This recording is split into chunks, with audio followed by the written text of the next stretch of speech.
सनाउल्लाह, इन सब ने भाग जाना है। ये सारे दुबई भाग जाएंगे, लंदन भाग जाएंगे, तू रह जाएगा। तेरा क्या होगा कालिया? पीडीएम वालों को मैं दोबारा कह रहा हूँ, यू आर बास्टर्ड्स। हरामी का मतलब ये नहीं है कि गवांडी की पैदावार हो। हराम खोर भी हरामी होता है। तुम सारे हराम खोर हो और सबूत पड़े हुए हैं। पूरी कौम ने देखा कि तुमने हराम खाया, इस कौम का पैसा खाया तुमने।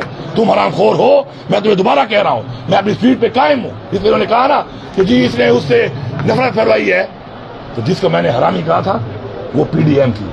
और मैं दोबारा कहता हूँ कि यू आर बास्टर्ड्स। आओ 4 पर्चे और भी काट, तगड़े हो जाओ। इंशाल्लाह हमारी हुकूमत तो आ जानी है।